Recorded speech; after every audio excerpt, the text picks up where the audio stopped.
बेदार शो ही रफ्ते शब बेदार शो। उठ जाओ, वेक अप, क्योंकि सुबह हो चुकी है और रात गुजर चुकी है और सुबह उठते ही आपको एक अच्छी खबर मिले और ऐसी खबर मिले जिसका आप इंतज़ार कर रहे हो पूरा साल, तो उससे खूबसूरत और कोई बात नहीं होती है। अस्सलामुअलैकुम, मेरा नाम आयशा है, मेरे साथ मुज़म्मिल अली खान साहब मौजूद हैं और पहली खबर बहुत ही खुशी की खबर है और वो ये है कि पाकिस्तान और सऊदी अरब में ज़िल हज का चांद नज़र आ चुका है। अल्हम्दुलिल्लाह अल्हम्दुलिल्लाह। ईद उल अज़हा 27 मई बरोज़ बुध होगी। बिल्कुल। अच्छा, अब हज और हज के जितने भी रुकन हैं और तमाम वो चीज़ें कि जिनके बाद आप पाकिस्तान के अंदर अपनी ईद मनाते हैं और अपने बकरे और अपने जानवर ज़िबा करते हैं, वो तमाम बमा वकूफ़ अरफा जो हैं वो आपके 26 मई को अदा कर दिए जाएंगे और उसके बाद पाकिस्तान में मरकज़ी रुयत हिलाल कमेटी चांद की रुयत का ऐलान कर देगी और उसके बाद चेयरमैन मौलाना अब्दुल खबीर आज़ाद कर चुकी है और कहा है कि रावलपिंडी, पेशावर, मर्दान और दीगर इलाकों से चांद के नज़र आने की शहादतें भी मिली हैं जो अभी की हैं और फिर उसके बाद हम लोग जाएंगे अपनी कुर्बानी की तरफ 27 तारीख को जो वेंसडे को होगी।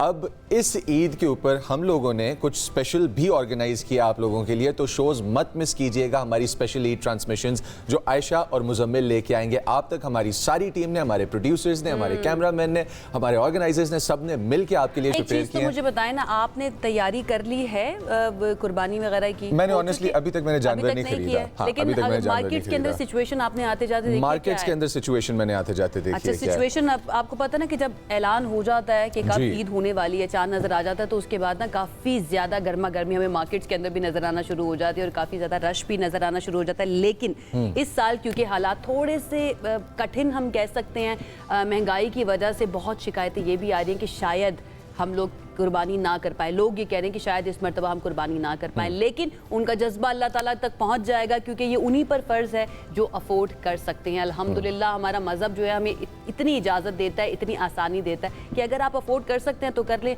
अदरवाइज़ आपकी नीयत अल्लाह ताला के लिए काफ़ी। बिल्कुल, अगर आपके लिए आसान है तो आप इसको कर सकते हैं। And let's bring to life the spirit के ये जो कि हमारा कुर्बानी का जो जज्बा है, इसको हमने कंपटीशन नहीं बनाना। हमने अल्लाह सुब्हानहू व तआला को राज़ी करने के लिए कुर्बानी करनी होती है। हमने एक दूसरे से मुकाबला करने के लिए नहीं करनी होती कुर्बानी, क्योंकि हम माजी की तरफ जाएं तो वहाँ से हमें जो भी कहानियाँ मिलती हैं, जो भी फैक्ट्स हमारे सामने पहुँचते हैं या इवेंट्स जो हमारे सीखने के लिए ज़रूरी हैं, वो हमें यही सिखाते हैं कि भाई ये बड़ा ज़रूरी है कि ये कुर्बानी अल्लाह ताला के लिए हो और अल्लाह ताला को आपकी नीयत चाहिए। अच्छा, क्योंकि हम थोड़ी माजी की बात करें, हिस्ट्री की बात करें, तो ये बहुत ज़रूरी है और इंसान जो है ना इस इंस्टिंक्ट के साथ पैदा हुआ है कि उसके अंदर तजस्सुस अल्लाह ताला ने रखा है, वो एक्सप्लोर करना चाहता है, वो फ्यूचर के अंदर भी झांक कर देखना चाहता है। एट द सेम टाइम ज़रूरी है कि माजी में, तारीख में भी और वो पास को रीवैल्यूएट भी करना चाहता है। तो अजायब घरों का आलमी दिन है जी। दुनिया भर में तहजीब और सकाफत से आगाही के लिए इस दिन को मनाया जाता है। पाकिस्तान के अंदर कराची, लाहौर, इस्लामाबाद, टेक्सला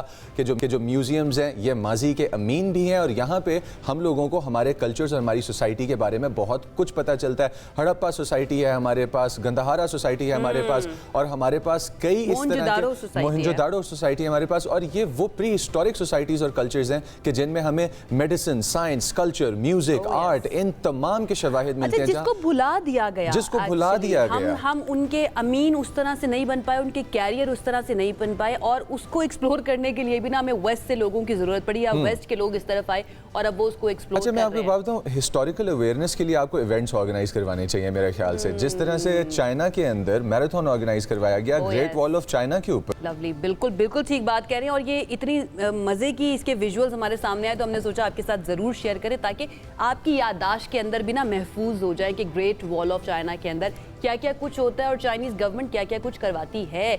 मैराथन का इनेकाद हुआ जिसमें 50 से ज़ायद ममालिक से तकरीबन 1500 अफराद ने हिस्सा लिया और मैराथन का 7.5 किलोमीटर का हिस्सा जो है ना हम कह सकते हैं कि वो आसान था, लेकिन तियानजिन में वाक़ई दीवारें चीन पर दौड़ना सबके लिए आसान नहीं था। इतनी उतार चढ़ाव जब आ जाएंगे। अच्छा, तो यहाँ पे हमारे पास एक पॉइंट है कि सीढ़ियाँ जो है ना वो हज़ारों की तादाद में मौजूद हैं एंड 2 सेकंड के लिए आप पे छोड़ता हूँ, कितने 5164 पथरीली सीढ़ियां, 5164 पथरीली सीढ़ियां हैं। सब रनर्स के लिए आसान नहीं था। Once you get on to the wall then it is easier to run, लेकिन वो 5000 सीढ़ियां चढ़ जाना मैं तो नहीं कर सकता। नजर आ रहा है हमें, अभी तो दूर से ही नजर आ रहा है, कर लेंगे? नहीं नहीं नहीं नहीं नहीं, मैं देख के ऐसे डर लगेगा, लेकिन आई विल ट्राई। मैं कोशिश जरूर करूंगी चढ़ने की ना, कि चलो एटलीस्ट मैं अपनी जिंदगी के अंदर बुढ़ापे में जाके कैसे को मैंने कोशिश जरूर की थी। अच्छा, लेग क्रैम्प्स के लिए तैयार हो जाइएगा इस कोशिश के बाद। इस्लामाबाद के अंदर मौसम की कुछ आपको खबर देते चले। इस्लामाबाद और इस्लामाबाद के गिरदोनवा में रात को गरज चमक के साथ बारिश का इम्कान भी है। अटक मियां वाली, मरी और गलियात बादल के इस जो कि सीजन के अंडर आने वाले हैं। पेश गोई ये है कि पेशावर, कोहिस्तान, सवात, बाजोड़, कालाम, चित्राल और दीर में भी बारिश मुतवक्को है। अब बारिश का सीजन तो है, साथ साथ आप लोगों के लिए जिस तरह से मैं हमेशा वार्निंग्स भी लेके आता हूं, क्योंकि पीडीएमए और एनडीएमए के वेबसाइट्स के ऊपर मौजूद होती हैं ये, आप लोगों ने अपनी गंदुम का खास ख्याल रखना है। और इस न्यूज़ के बाद अगर आपकी गंदुम खुले में पड़ी है, क्योंकि थ्रेशर्स लग चुके हैं, कई जगह पे गंदुम उठा ली गई है, पंजाब एरिया से गंदुम उठ चुकी है, जो नॉर्दर्न पंजाब है और फिर नॉर्थ की तरफ जाते हुए भी गंदुम नहीं उठी। अपनी गंदुम का खास ख्याल कीजिएगा। And eight the same time जो फ्लड लाइन ट्रिब्यूटरीज हैं कि जहाँ से फ्लड आ सकता है, वहाँ से आपने दूरी इख्तियार करनी है। वेरी इंपॉर्टेंट, क्योंकि जरूरी है कि वहां से फूड बास्केट के अंदर अगर गंदुम ही नहीं आएगी तो पूरे पाकिस्तान तक कैसे पहुंचेगी। तो ये बड़ा जरूरी है कि अपनी गंदुम का ख्याल रखिए। और अगर आपको नहीं पता तो उसके लिए मेरे ख्याल से डिफरेंट सेंटर्स हमारे पास मौजूद हैं जो आपको ये बताते हैं कि किस तरह से आप अपनी गंदुम का ख्याल। आपके पास दो वेबसाइट्स, एनडीएमए पीडीएमए की दो वेबसाइट्स हैं। आपके पास आपकी लोकल हेल्पलाइन के नंबर्स हैं, वो आपको गूगल से मिल सकते हैं बआसानी। प्लीज कॉन्टैक्ट करें इदारों को और इदारों से ये इन्फॉर्मेशन लें। इदारों से इन्फॉर्मेशन लेने की जब बात आए तो इदारे जब आपसे करें ना मीटिंग, स्पेशली हाई ऑफिशियल्स, उसके बाद आपके लहजे के अंदर, आपकी ज़बान के अंदर एक गरज चमक जो है ना वो महसूस होती है। और बिल्कुल ऐसा ही हुआ, ट्रंप के साथ उनकी मीटिंग हुई जनाब सैटरडे, यानी कि 2 रोज़ पहले हाई ऑफिशियल्स के साथ। और उसके बाद उन्होंने ट्रूथ सोशल के ऊपर आकर जो बातें कही हैं कि ईरान के अंदर कुछ नहीं बचेगा, क्लॉक इज टिकिंग और आपके पास बिल्कुल भी वक्त अब बाकी नहीं बचा। उसके बाद लग ऐसा रहा है कि कशीदगी और ज़्यादा बढ़ती जा रही है। कशीदगी ईरान और अमेरिका के दरमियान बढ़ती जा रही है और इस बढ़ती कशीदगी ने एक बार फिर दुनिया की तवज्जो ले ली है। और ये तवज्जो बढ़ के इस पॉइंट तक आ चुकी है कि इस वक्त डोनाल्ड ट्रंप साहब चाइना के विजिट के बाद वापस अमेरिका जाके जिस तरह से हमारी इसी स्क्रीन से आपको ये सुनने को मिला था कि अभी फ़िलहाल डोनाल्ड ट्रंप साहब बहुत रिस्पॉन्सिबल वर्ड्स का यूज़ कर रहे हैं। And once he goes back, once he lands on the American soil, कुछ ना कुछ ऐसा ज़रूर वो कहेंगे कि जिसको दुनिया बड़ी तशवीश की निगाह से देखेगी। अच्छा, ईरान को सख्त धमकी उन्होंने ये दी है कि अमरीकी सदर डोनाल्ड ट्रंप, उनके मुताबिक ईरान एक बार फिर डीप वाटर्स में चला गया। ईरान के लिए अच्छा होगा अगर वो जल्दी कोई कदम उठा लें, ऐसा ना हो कि ईरान के लिए कुछ बाकी ना रहे। ईरान को ये धमकी देना कि कुछ बाकी ना रहे आर नॉट सॉफ्ट वर्ड्स। वक्त निकलता जा रहा है, अमेरिकी सदर डोनाल्ड ट्रंप ने ये बात कही है और उन्होंने एक अपनी एआई से तैयार की हुई तस्वीर भी अपलोड कर दी और उस तस्वीर को उन्होंने ये कह के पेश किया ट्रूथ सोशल के ऊपर कि ये तूफान से पहले की खामोशी है। अब तस्वीर आपको दिखा भी रहे हैं, हम दिखा भी रहे हैं। एक और तस्वीर भी उन्होंने शेयर की, उन्होंने पूरा मिडिल ईस्ट के ऊपर ना अमेरिका का फ्लैग दिखाया है कि वो मिडिल ईस्ट जो है ना वो उसके अंदर आ चुका है। इसने बहुत ज़्यादा सवालात खड़े कर दिए हैं। तो एक तरफ तो सिफारतकारी की कोशिशें जारी हैं, दूसरी तरफ हमें जो ये फायर फाइटिंग नज़र आ रही है ट्रंप की तरफ से, इसके ऊपर भी हमने बात करनी है। लेकिन पाकिस्तान का किरदार अदा कर रहा है वो भी आपको बता देते हैं। वज़ीर आज़म शहबाज शरीफ और कतर की क़यादत के दरमियान राब्ते हुए हैं और दूसरी तरफ वज़ीर दाखिला मोहसिन नकवी वो तेहरान गए और उनकी अहम मुलाकातें हुई हैं वहाँ पर। और पाकिस्तान ने ख़ित्ते में अमन मुज़ाकरात और कशीदगी कम करने के लिए अपनी कोशिशें तेज कर दी हैं। और ईरानी सदर की जानिब से पाकिस्तान के सालिसी के किरदार को सराहना इस बात का सबूत है कि आलमी और इलाकाई सतह पर पाकिस्तान की सफारती अहमियत में इजाफा हो रहा है। अच्छा, मार्को रूबियो ने भी ये कहा है, उन्होंने भी ये कहा है कि जो प्रोजेक्ट उन्होंने रोका है, जिसको वो प्रोजेक्ट फ्रीडम का नाम दे रहे थे कि हम शिप्स को रेस्क्यू करेंगे और this will then inevitably escalate the situation of war.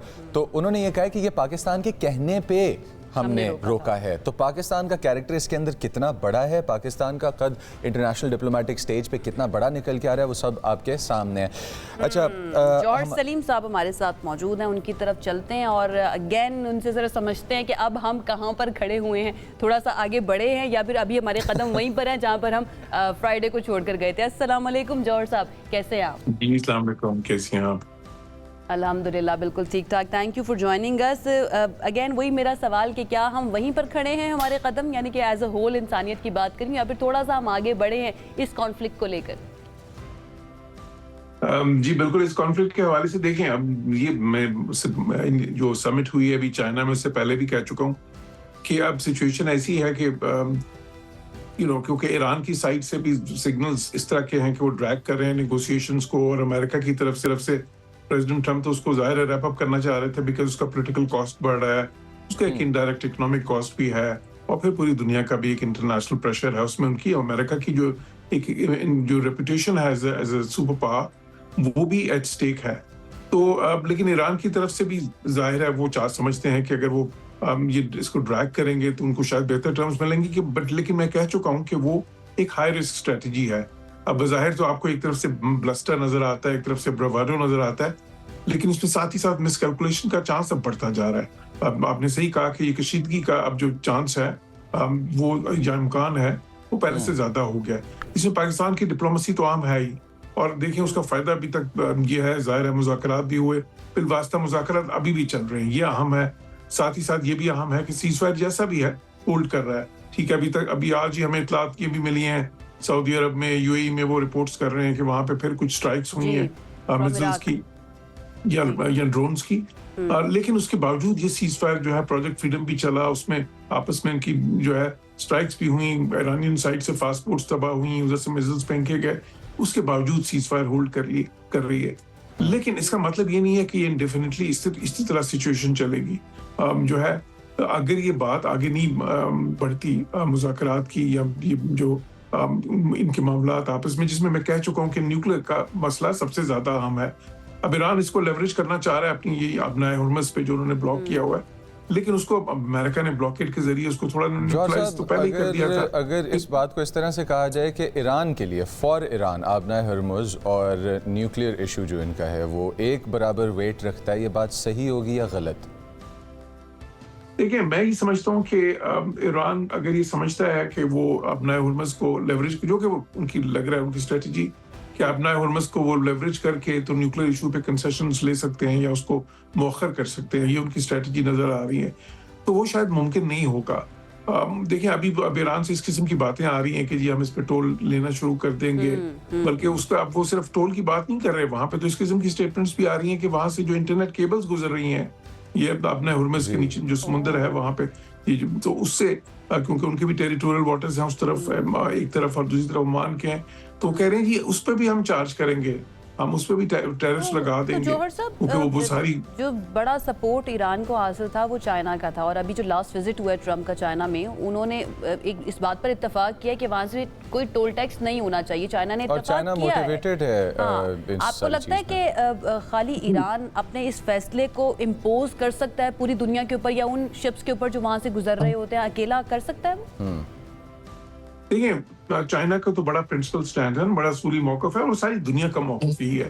जो international law of the sea है, जो United Nations convention of the law of sea, उससे भी बहुत वाज़ेह है कि वो इस तरह नहीं कर सकते। उसमें राइट ऑफ ट्रांजिट पैसेज है, वो बिल्कुल क्लियर है। तो लेकिन अगर वो करना चाहें, वो कोशिश तो कर सकते हैं, कोशिश करने से तो उनको कोई नहीं रोक सकता। लेकिन अगर वो ये समझें कि वो ये कोई लॉन्गर टर्म में भी इस तरह कर सकते हैं, तो मैं नहीं समझता कि ये मुमकिन होगा। इसी तरह ये जो बातें चल रही हैं कि इंटरनेट केबल्स को भी वो टैक्स करेंगे, और ये मैं समझता हूँ कि अगर तो उसको एज ए लेवरेज यूज कर रहे हैं अपनी, अगर वो लेवरेज बढ़ाने के लिए स्टेटमेंट्स दे रहे हैं, चले फिर तो बात समझ आती है। लेकिन अब ईरान में कुछ इस किस्म की फजा भी बन गई है कि कई लोगों ने जनरली ये समझना शुरू कर दिया है कि हम अपना हुर्मुज़ जो है उस पर जो हमें ये लेवरेज मिल रही है, मिल गई है या मिल रही है, उसको हम परमानेंट कर सकते हैं। गल्फ ऑफ ओमान को हम ग्रेवयार्ड बना देंगे शिप्स का, जो भी यहाँ से गुजरने की कोशिश करेंगे। ईरान से इस तरह के स्टेटमेंट्स भी आ रहे हैं। एक और खबर पर आपका एनालिसिस लेना है, कि थोड़ा सा मैं बता दूं अपने नाज़रीन कि वो खबर क्या है। पाकिस्तान का सालिसी और सिफारतकारी की एक और महाज पर कामयाबी जो है ना, वो आपके साथ शेयर करते हैं कि पाकिस्तान कहाँ पर जीता है। सिंतास मुआहिदा, इंडस वाटर ट्रीटी, हम सब जानते हैं भारत के साथ हमारा ये मुआहिदा है, और उस पर पाकिस्तानी मौक़िफ़ जो है ना वो जीत चुका है और इंसाफ पर मबनी है, ये कहा गया है आलमी सालिसी अदालत की तरफ से, और पाकिस्तान के हक में उन्होंने फैसला दे दिया है। और भारत जो है उसका मौक़िफ़ ये था अपनी इंडस वाटर ट्रीटी को लेके कि we are not going to abide by whatever that is written in there. लेकिन सिंध वाटर ट्रीटी, ये इंडस वाटर ट्रीटी है क्या, IWT है क्या, मैं अवाम के लिए और जो कॉमन मैन हमें देख रहा है उसके लिए, कि जो सर्दर्न वाटर्स हैं, जो पानी पाकिस्तान को और पाकिस्तान से नीचे ओपन वाटर्स, ओपन सी तक जो आवाम रहती है, उनके हक के ऊपर, उनके बुनियादी इंसानी हक के ऊपर इंडिया अपने डैम्स नहीं बना सकता, वाटर रिजर्वॉयर्स बगैर प्लान्स शेयर किए बगैर नहीं बना सकता। सफारती और कानूनी लेवल पे हमने ये जंग जीत ली है। इखलाकी महाज पर इंडिया हो गया है नाकाम। आलमी सालसी अदालत ने कहा है कि भारत यकतरफा तौर पर सिंतास मुआहदा मुअत्तल नहीं कर सकता। पाकिस्तान का मौक़िफ़ सिंतास मुआहदे से रिलेटेड दुरुस्त और कानूनी है और इसकी जो कानूनी तशरीह है उसके ऊपर पाकिस्तान पूरी तरीके से उतरा। हालांकि हम लोगों ने कहा था कि if you block our waters this is tantamount to war. Jauhar साहब के पास वापस चलते हैं। साथ सर, वाटर एग्रेशन हमने देखा कि कुछ टाइम पहले हमारे पास जो कि है वो शुरू हुआ था और फिर साल डेढ़ ये कशीदगी बरकरार रही, फिर उसके बाद दिया था बिल्कुल, और फिर उसके बाद इंडिया ने रेन सीजन के अंदर जो क्या है वो पानी खोल दिया कि ताकि एक दफ़ा खुश्क साली से हमें मारेंगे वो और दूसरी दफ़ा सैलाब से मारेंगे हमें वो। अब ये जो डिसीजन आया है, इस डिसीजन का वेट इंडिया के ऊपर क्या है एंड डू यू थिंक कि वो इसको as a binding decision treat करेंगे?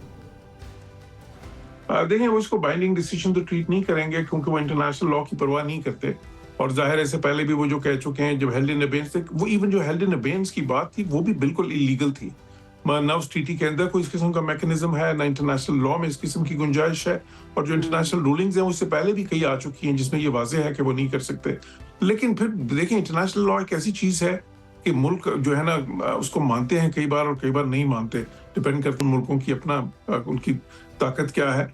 तो ये उसकी एक कमजोरी है इंटरनेशनल लॉ की। लेकिन जो अहम चीज़ है इसमें यह है कि देखें, इसको अगर वो फ्लाउट करने की कोशिश करेंगे, अगर वो वेपनाइजेशन ऑफ वाटर की कोशिश करेंगे, तो पाकिस्तान तो कह चुका है, जो आपने दोहराया भी है कि पाकिस्तान उसको ट्रीट करेगा as an act of war. तो वो उनको पता है कि एक बड़ा स्ट्रॉन्ग डिटरेंस है।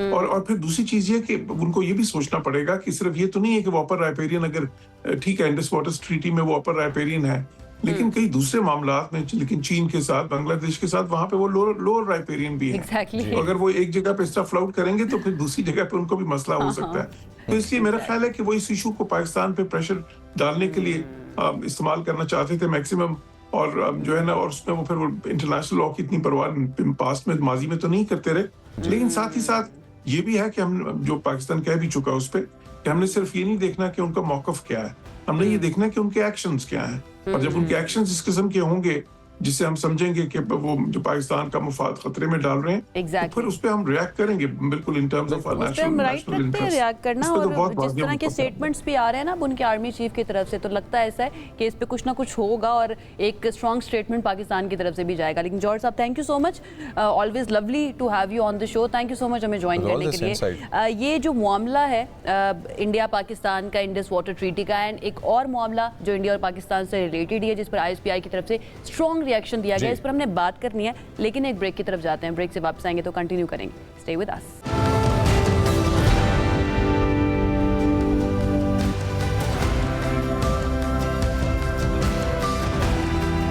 ऑलराइट जी, welcome back from that break. और जिस तरह से ब्रेक पे जाने से पहले इंपॉर्टेंट इश्यूज डिस्कस हो रहे थे, उनके ऊपर डिलिब्रेशन अभी भी जारी रहेगी। और इंडस वाटर्स ट्रीटी हमारे किस तरफ सिग्नल करती है? इंडस वाटर्स ट्रीटी हमें इस तरफ सिग्नल करती है कि भारत और भारत का जंगी जुनून जो किसी सूरत काबू में नहीं रहता, अब इंडस वाटर्स ट्रीटी को ग्लोबली एक्सेप्टेंस जब हमारे मौक़िफ़ को मिल रही है और किस तरह से पाकिस्तान उसको डील कर रहा है, भारत की तरफ से क्या बातें आ रही हैं। दूसरी तरफ भारत कह रहा है कि पाकिस्तान के साथ नेगोशिएशंस जो के हैं और टॉक्स, वो एक अदद सेंट्रल रियलिटी बन चुकी हुई हैं आजकल के डिप्लोमेटिक फैब्रिक की। इसी के साथ हमारे पास इंडियन आर्मी कैडर की तरफ से क्या इंपॉर्टेंट बयानात सामने आ रहे हैं, एक दफ़ा सुनते हैं और फिर इस सेगमेंट को आगे कंटिन्यू करते हैं। In the domain of classified information, but I think if you have heard me earlier, what I have said, that Pakistan, if it continues to harbor terrorists and operate against India, then they have to decide whether they want to be part of the geography or history or not. अच्छा, ये जनाब statement है Indian army chief की तरफ से। एक मरतबा फिर इल्ज़ाम लगाया पहले तो पाकिस्तान के ऊपर कि पाकिस्तान जो है ना वो टेररिस्ट या टेररिज्म को हार्बर करता है। दूसरा ये कि कहते हैं कि अगर ये जारी रहता है पाकिस्तान की तरफ से तो पाकिस्तान फैसला कर ले कि ज्योग्राफी का हिस्सा रहना है, हिस्ट्री का हिस्सा रहना या नहीं रहना। बहुत ही प्रोवोकेटिव स्टेटमेंट है ये और पाकिस्तान की तरफ से डेफिनेटली इसके ऊपर जवाब देना भी बहुत ज़्यादा ज़रूरी है, जो ISPI की तरफ से अभी तक दिया जा चुका है। बट ऐसा लगता है कि हमारी तसल्ली नहीं हुई और एक शख्सियत है when it comes to India and Pakistan, तो उन शख्सियत का एनालिसिस ना आए और उनका मैं कमेंट ना लूँ, ऐसा पॉसिबल नहीं है क्योंकि वो जस्टिफाई करते हैं, जस्टिस करते हैं इस तरह की स्टेटमेंट्स के साथ और इंडिया के साथ। ब्रिगेडियर रिटायर्ड हारिस नवाज साहब हमारे साथ। सर अस्सलाम वालेकुम, गुड अस्सलाम मॉर्निंग। वालेकुम ब्रिगेडियर साहब, कैसे हैं आप? ये इंडिया चाहता क्या है समझ नहीं आ रही है। आप ये मुझे बताएं कि ये इंडियन आर्मी चीफ इतनी बड़ी मार पड़ी है, मुंह काला तुम्हारा होगा। फील्ड मार्शल थे आसिम मुनीर ने पूरी कौम को इकट्ठा करके जो आपको इस्तेफाश दी है, आपको मुंह काला किया है, आप आइसोलेट दुनिया में हो गए, पाकिस्तान रीजनल स्टेबलाइजर बन गया। आपने कल की स्टेटमेंट देखी जो उनके सेंट्रल कमांडर ब्रैड कूपर, उन्होंने कहा कि पाकिस्तान इस खित्ते का नेट सिक्योरिटी प्रोवाइडर है। और फिर उसके बाद के पाकिस्तान जो शराकतदार है हमारे साथ फॉरेन चैलेंजर, पाकिस्तान की रियलिटी, आप उसको मुल्क को कह रहे हैं कि जी ये ज्योग्राफी बन जाएगा और हिस्ट्री होगी, नॉट नोइंग कि पाकिस्तान एक न्यूक्लियर हमसाया मुल्क है, एस्टैब्लिश्ड न्यूक्लियर। और इनकी जम्हूरिस्टिक जो इनकी अप्रोच है हिंदुत्व की, वो इनकी सोच ये है कि ये इनको समझ नहीं आ रही। इसी वजह से इनकी 8 दहाइयों से लड़ाइयाँ करते फिर और इनको हर दफा मार पड़ती है। टेररिज्म ये मुझे बताइए कि कौन कर रहा है? पहलगाम में किसने किया, पुलवामा में किसने किया, पठानकोट में किसने किया, उड़ी में फॉल फ्लैग ऑपरेशन किसने किए, पाकिस्तान पे अटैक किसने किए? 1 साल गुजर गया पहलगाम के इंसिडेंट को, आज तक इंक्वायरी हुई, इन्वेस्टिगेशन हुई, ना पता चला वो कहाँ आसमान से आए थे, कहाँ चले गए 26 लोगों को मार के। पाकिस्तान ने कहा इंक्वायरी वो भी नहीं कर सके और आज पाकिस्तान को थ्रेट कर रहे हैं। इंडिया को आपको पता है कि India is a global terrorist का मुल्क है। कनाडा में आपके सामने जिन्होंने एक सिख को शहीद मारा, उसके बाद अमेरिका में पकड़े गए कॉन्स्पिरेसी, पाकिस्तान के बीच। ब्रिगेडियर साहब मेरा एक सवाल है, जब इस तरह के स्टेटमेंट्स पॉलिटिकल लीडरशिप की तरफ से आए इंडिया से, उसको सीरियस लेना ज़्यादा बनता है या फिर अब जो अस्करी क़यादत की तरफ से जैसे इंडियन आर्मी चीफ की तरफ से ये बयान आया है, क्या इसको हम सिर्फ रेटरिक समझें या फिर वाकई में इनका कोई प्लान है या ये ऐसी कोई शरारत कर भी सकते हैं? सिर्फ रेटोरिक्स है। इंडियन गवर्नमेंट इनको पुश करती है, इनको पीछे से डंडा देती है कि आप आओ और स्टेटमेंट दो अपने अवाम को खुश करने के लिए, हालांकि अवाम को पता है कि इनकी क्या वर्थ है। अनट्रेंड अनप्रोफेशनल फौज, बहुत ही कमजोर कमांडर्स, प्रमोशंस इसी बेस पर तो नहीं होती है ब्रिगेडियर साहब? मैं इसी अकल्ट को एड्रेस करना चाहता हूँ ब्रिगेडियर साहब, कता कलामी माफ। जिस तरह आपने कहा कि अनट्रेंड अनप्रोफेशनल, इंडियन आर्मी को हमने देखा कि ऑपरेशन बुनियाद महसूस के दौरान एक अदद अकल्ट के तौर पे सामने आते हुए हमने ग्लोबल स्टेज पे इसको देखा है। इनका टेक्निकलिटीज़ ऑफ वॉर से कुछ लेना देना नहीं है। तो ये जो सर्कस होता है कि पाकिस्तान को हिस्ट्री का हिस्सा बनाने जैसी भूल, एक ख्वाब सोच के बैठे हुए हैं ये कि जो कभी पूरा नहीं होगा, इसके रूट्स किधर हैं? आरएसएस की हिंदुत्व सोच के अंदर है? क्या मोदी की आइडियोलॉजी जिसको बुचर ऑफ गुजरात बीबीसी कहता है उसके अंदर है? देखिए इनकी सोच ही हिंदुत्व और नरेंद्र मोदी आरएस की एक सोच है कि यहाँ पर upper class Hindu no one answer, ना सिख, ना मुसलमान, ना क्रिश्चियन, ना कश्मीरी मुसलमान, ना आपके सामने एंसलेट्स जितनी मूवमेंट चल रही है, किसी को नहीं, इवन अपने लोअर क्लास हिंदूज को नहीं मानते। आप इमेजिन करेंगे। और इनके कॉन्स्टिट्यूशन में लिखा हुआ है कि इंडिया इज सेकुलर स्टेट, आप वो भी इन्होंने खत्म कर दिया। सेकंड, उसके बाद जिस तरीके से इनको मार पड़ रही है, जो पाकिस्तान ने इनका हाल किया है, दुनिया में ये आइसोलेट हो चुके हैं। आप बताएं ये मुल्क का ये कहना कि जी ये पाकिस्तान में भी हिस्ट्री और ज्योग्राफी, जबकि एक इंच एरिया इंडिया का हमारी मिसाइल रेंज के अंदर है। आपके सारे मल्टी डोमेन ऑपरेशन में हमने इनके साथ जो इलेक्ट्रॉनिक वॉरफेयर में और साइबर वॉरफेयर में किया, दे आर नो वे। ये इन अमेरिकन को जाके मिलते कर रहे थे कि हमें बचाएं, पाकिस्तान पतनी आसमान से मगर किसी की बारिश। लेट्स कॉल देम ब्रिगेडियर साहब इन्फ्लुएंस्ड पीपल, क्योंकि कभी ये इजराइल से इन्फ्लुएंस हो जाते हैं, कभी ये ट्रंप के स्टेटमेंट से, क्योंकि ट्रंप भी कहते हैं ना पूरी सिविलाइजेशन को मिटा देंगे, यहाँ पर आकर ये इस तरह की बात कर देते हैं, पाकिस्तान फैसला कर ले ज्योग्राफी का हिस्सा रहना या नहीं रहना। बट अगेन रियलिटी कुछ और ही है और वो पूरी दुनिया जानती है और इंडिया खुद भी जानता है। Thank you so much brigadier साहब। हमें ज्वाइन करने के लिए और अपना एनालिसिस हमारे सामने रखने के लिए। भाई बड़ा ज़रूरी है इन चीज़ों के ऊपर ज़रा सोचना बैठ के, स्पेशली मैं ये एड्रेस कर रही हूँ इंडिया के लोगों को, क्योंकि मैं बहुत ज़्यादा इंडियंस को जानती भी हूँ। बुरे लोग उस तरह से नहीं है, एक ग्रुप है जो बहुत ज़्यादा कोशिश करता है पाकिस्तान के अगेंस्ट ना कैपिटलाइज करने की, मोनेटाइज करने की उस हेट को जो वहाँ के लोग यहाँ के लोगों से करते हैं। यहाँ पर मोहब्बत है इंसानियत के लिए, हम अमन पसंद लोग हैं, लेकिन अगर जवाब दिया जाएगा, हमें धकेला जाएगा जंग के अंदर, तो जवाब देना भी जानते हैं। अच्छा, मैं इस चीज़ के ऊपर एक छोटा सा कमेंट देना चाहता हूँ, और वो ये है कि आपके पास अगर जर्नलिस्ट्स के ऊपर क्राइम्स किए जा रहे हैं, उनको उठाया जा रहा है, अगर औरतों के ऊपर क्राइम्स किए जा रहे हैं, अगर आर्टिकल 370 और उसकी रेवोकेशन को देखा जाए, अगर कश्मीर के स्पेशल स्टेटस को देखा जाए, अगर आपके मुल्क में होने वाले ऐसे इंसिडेंट्स के जिनके अंदर सिर्फ एक ग्रुप को निशाना बनाया जाता है, उनको देखा जाए, तो काफ़ी सारी रियलिटी है जो आपके सामने आती है। At the same time extra judicial killings on foreign soil that have been proven by the international system कि ये आपके लोगों ने प्लान करवा के करवाई हैं। आप जाके देखेंगे तो काफ़ी कुछ पता चलेगा। टेररिज्म क्या है, टेररिज्म कौन कर रहा है, और टेररिस्ट को फंड वर्ल्ड वाइड कौन कर रहा है, ये सब ना सिर्फ हमारे ISPR साहब आके बताते रहे हैं, डायरेक्टर जनरल, बल्कि एट द सेम टाइम दुनिया की तमाम तर एजेंसीज ने भी फैक्ट्स निकाल के सामने रखे हैं। तो पाकिस्तान के ऊपर उंगली उठाने से पहले और पाकिस्तान के कैरेक्टर के ऊपर उंगली उठाने से पहले एक मरतबा हिस्ट्री की तरफ, और वो रिसेंट हिस्ट्री की तरफ गौर करके देखें, आपको पता चलेगा कि टेररिज्म क्या होता है और टेररिस्ट कौन है। इसी के साथ चलते हैं एक ब्रेक की तरफ। Stay with us.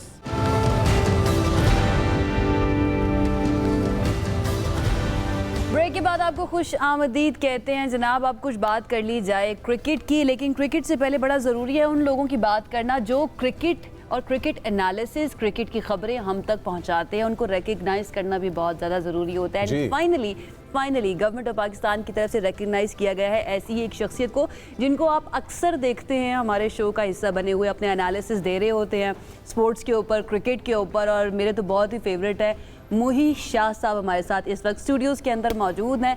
अस्सलाम वालेकुम। हम दिखाते भी हैं किस तरह से तमगा इम्तियाज़ माशाल्लाह उनको दिया गया है प्रेसिडेंट ऑफ पाकिस्तान की तरफ से।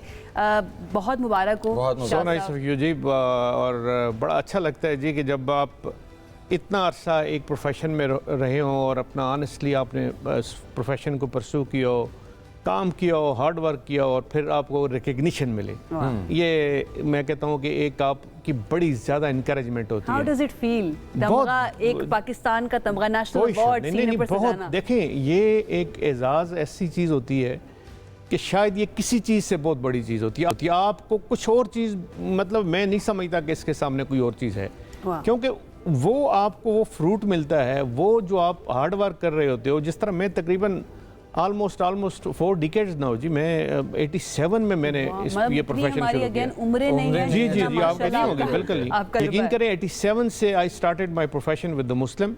आपके बिल्कुल इधर साथ ही यहाँ मुस्लिम होता था, and then I shifted to the news in 94 and still I am there. और आपको अक्सर औकात आपके सामने भी बैठा होता हूँ, आपके पास भी आता हूँ। शाह साहब, अगर हम इस ऑनर की बात करें, प्रेसिडेंट ऑफ पाकिस्तान ने कन्फर किया है टाइटल आप पे, और साथ आपका एक एक्सपीरियंस जो 4 डेकेड्स से ऊपर स्पैन करता है, जी। इस सब के अंदर आपने क्रिकेट की एवोल्यूशन देखी, आपने क्रिकेट को बहुत करीब से देखा, आपने दूसरे स्पोर्ट्स को बहुत करीब से देखा। अभी जब हम सेगमेंट स्टार्ट करने से पहले गपशप कर रहे थे तो आपने बताया कि मसला हमारी टीम का सारा ये है कि ये आज भी वही पहलवान है जो सोचता है कि 10 साल पहले मैं जिस पहलवानी से जीत जाता था, आज भी मैं उसी दाव पेच से जीत जाऊँगा। हम क्यों पुरानी क्रिकेट में फंसे हुए हैं? देखिए जी, आई एम लकी इनफ कि मैं 90s में ना तकरीबन हर टूर टीम के साथ किया। इवन अर्ली 2000 में भी बड़े टूर्स किए। 2012 के बाद थोड़ा मेरे टूर्स कम हो गए। वर्ल्ड वाइड में टीम्स के साथ जाता था, मैं प्रोग्रेस देखता था, मैं अपनी टीम को देखता था, मैं कंपैरिजन करता था दूसरी टीम्स के साथ। और क्या बात थी पाकिस्तान की जो 90s की टीम थी।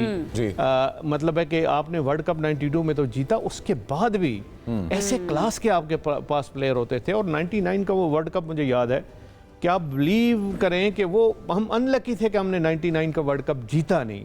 फाइनल में हम पहुंचे, लेकिन हमसे कोई बेहतर टीम नहीं थी वहां पे। और फिर आहिस्ता आहिस्ता डिक्लाइन, मैं समझता हूँ कि पाकिस्तान की क्रिकेट में डिक्लाइन आया। बहुत आपकी जो मेगा स्टार थे, वसीम अकरम, वकार यूनुस, मोहम्मद यूसुफ, इंज़माम उल हक, ये थोड़ा डिक्लाइन की तरफ गए, ये अपना कैरियर ख़त्म किया इन्होंने। उसके बाद बहुत कम ऐसे स्टार आपको नज़र आएंगे कि जो पाकिस्तान की क्रिकेट में आए।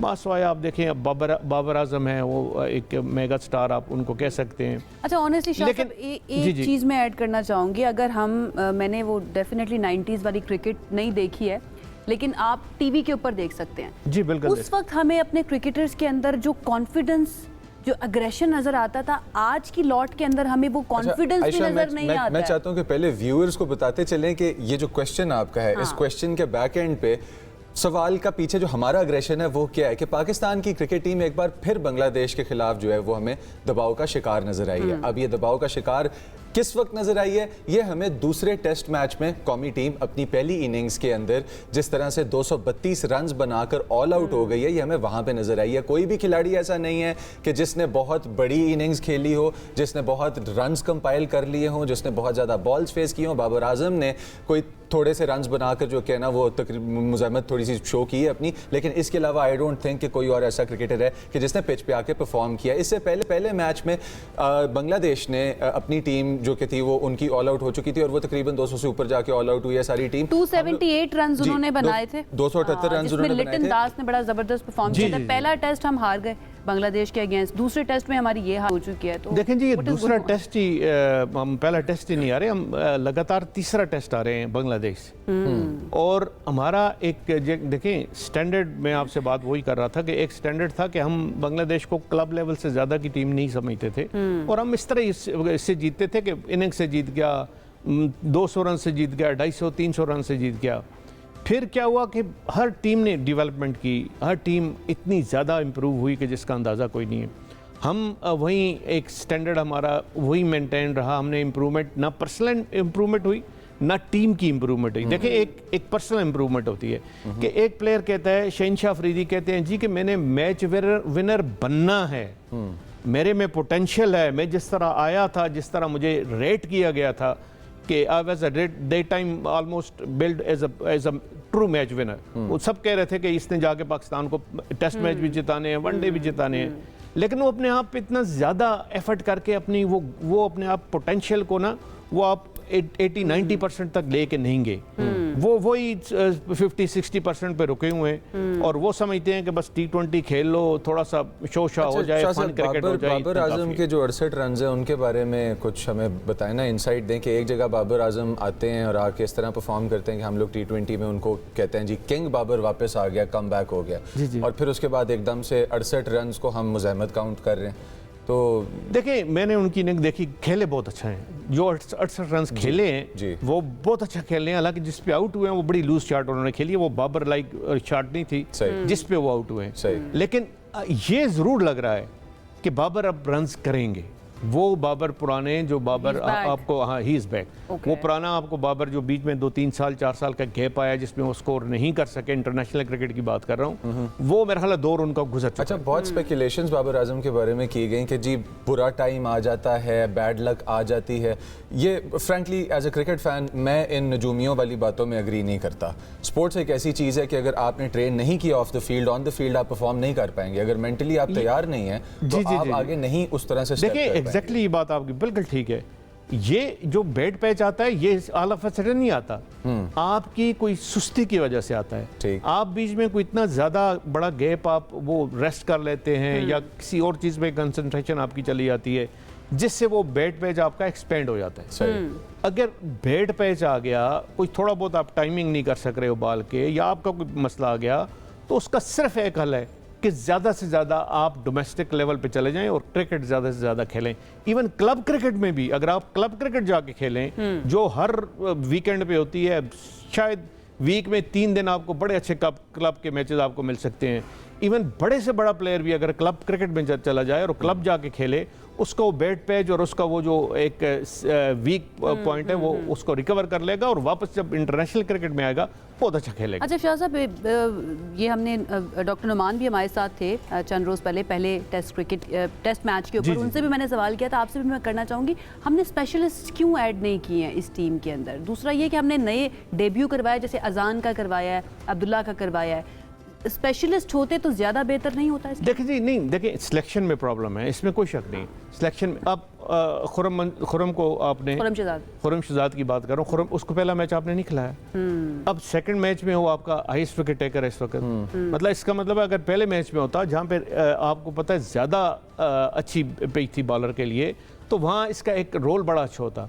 इस सब फिर मुझे समझ नहीं आई कि हसन अली को आपने क्यों प्रेफर किया शहनशाह अफरीदी के लिए, अनलेस एंड अनटिल को शहनशाह अफरीदी का कोई और इस तरह का मतलब एक इनडिसिप्लिन केस है या कोई वो जो मुझे नहीं लगता कि हो, और कोई इस तरह की बात है, तो आप शहीनशाह अफरीदी को प्रेफर करना चाहिए था हसन अली पे, क्योंकि एक लेफ्ट आर्म सीमर, एक तो वैरायटी, लेफ्ट आर्म सीमर से वैरायटी हो जाती है, और दूसरा वो इस काबिल थे कि आपको 2-3-4 विकेटें लेके दे देते। अब अक्सर मैंने देख रहा हूँ कि आपकी जो सिलेक्शन, जो 11 आप सिलेक्ट करते हो, वो सही नहीं होते। फिर हम मोड़ के हम वही नुमान को एज ए स्पिनर हम डाल देते हैं, या साजिद को हम डाल लेते हैं। देखिए मैं उस दिन भी बात कर रहा था, मैंने कहा जी वाई नॉट सुफियान मुकीम। देखिए एक बात कर रहे हैं कि वो इस वक्त फॉर्म में था, हाईएस्ट विकेट टेकर था PSL का। अब लोग इतराज़ करते हैं जी कि उन्होंने शायद 5 फर्स्ट क्लास क्रिकेट मैचेस खेले हैं, तो आप उनको किस तरह ऑल ऑफ अ सडन, भाई ये नहीं होता। When you have got a match winner, आप तौसीफ अहमद को देख लें, एक फर्स्ट क्लास मैच खेलने के बाद पाकिस्तान को खेला और पाकिस्तान को मैच जिता आपने, अब मैं बाबर आजम का नाम बार बार इसलिए कोट कर रहा हूँ, बड़ा बैट्समैन कंसिडर किया जाता है, और आपने भी कहा कि अब इस फॉर्म में नजर आ रहे हैं बाबर आजम के अब वो रन्स करेंगे, अब वो स्कोर्स करेंगे। सर स्ट्राइक रेट की तरफ अगर आया जाए और स्ट्राइक रेट से देखा जाए कि एक अदद बैट्समैन किस तरह से परफॉर्म करता है, बड़ा बैट्समैन जब खेलता है एक अच्छे स्ट्राइक रेट के साथ, तगड़े स्ट्राइक रेट के साथ खेलता है, रन्स करता है। हमारे पास अलावा बाबर आजम के कौन है टीम में कि जिसको हम प्रॉमिसिंग फ्यूचर या प्रॉमिसिंग प्रेजेंट कंसिडर करें कि हमारे टेस्ट फॉर्मेट के अंदर, क्योंकि पुराने जो क्रिकेटिंग फैंस हैं उनको तो टेस्ट ही है जो क्रिकेट लगती है। देखिए when it comes to test cricket ना जी, मैं सीधी उसमें स्ट्राइक रेट इतना मैटर नहीं करता। वन डेज पैशंस टेम्परामेंट, ये इसकी गेम। आप test of your patience and test of your temperament, कि आपको स्टे करने का, आपको पता है कि आप विकेट पे किस तरह स्टे करते हैं, किस तरह आप लंबी इनिंग को किस तरह आप बिल्ड करते हैं, ये आप में वो टेम्परामेंट है जो आप दिखा सकते हो। आप टेस्ट क्रिकेट में अगर दिखा सकते हो तो आप अपने लिए भी आपका फ़ायदा है और टीम के लिए फ़ायदा, और अपने आप को एक बड़ा प्लेयर आप बना सकते हो। ये स्ट्राइक रेट ज़रूर आता है जब वाइट बॉल क्रिकेट आता है, वनडे क्रिकेट आता है, T20 क्रिकेट आता है, लेकिन मैं टोटली टेस्ट को डिफरेंट तरीके से। What about the leadership, like अगर हम शान मसूद की बात करें एज कैप्टन, इस टेस्ट की कैप्टनसी तो बिल्कुल मुख्तलिफ है अगर हम T20 या वनडे से बात करें। इसमें आपको प्लानिंग भी लंबी करनी है, 5 दिन का खेल है, तो Shan Masood as captain of test team कैसे लगता है आपको? देखें जी, कैप्टन वो होता है जो who has the guts to lead from the front, to lead by example, कि आपको दूसरों के लिए एक एग्जाम्पल बनना है। आप दूसरे अगर कहे ना जी कि एक ओपनर आया, ओपनर 10 रन बना के आउट हो गया, तो आपने उसको दिखाना है भाई ये इस तरह स्टे करना है, मैं 60, 70, 80 रन बना के मैं फाइट करके मैं निकलूंगा, मैं इस तरह अपनी विकेट नहीं थ्रो करूंगा।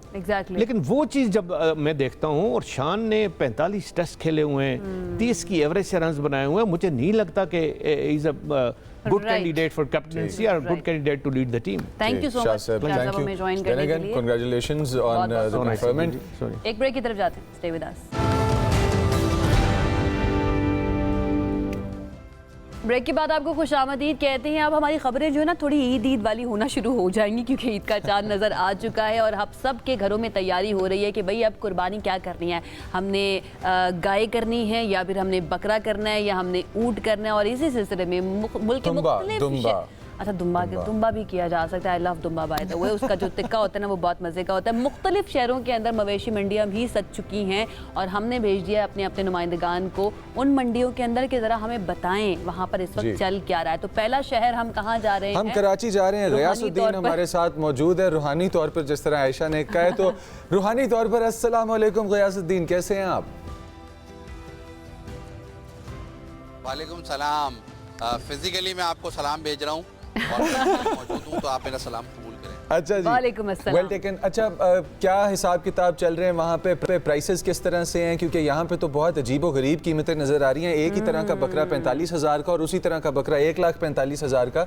कुछ मंडी के अंदर रेट एक जैसा नज़र आ रहा है कराची में, या यही हाल है जो फेडरल कैपिटल का? देखें, कल चांद को लोग तलाश कर रहे थे हाँ जी। और जिलज का फैसला होना था और पहली जिलज हो गई है। तो इसी तरह अब इसके बाद जो मरला है वो है जानवर की तलाश का। तो तलाश जारी है। इस वक्त लोग मंडी मंडी घूम रहे हैं, जगह जगह घूम रहे हैं, लेकिन कीमत बहुत ज़्यादा है। कीमत कंट्रोल में नहीं है लोगों के। यानी 2 मन का बछड़ा अगर बछड़ी आप ख़रीदारी करते हैं तो उसकी कीमत 2 लाख रुपए तक पहुंच गई है। कराची की मंडी की अगर मैं बात करूं, एवरेज कीमत इसकी ये चल रही है। इसी तरह बकरे की अगर बात करें तो मिनिमम बकरा जो है, छोटा बकरा, एक सेहतमंद बकरा, एक खूबसूरत बकरा आप कुर्बानी के लिए ख़रीदेंगे 2 दांत का जिसकी उम्र होती है, उसकी कीमत तकरीबन 50,000 रुपये तक चल रही है कराची में।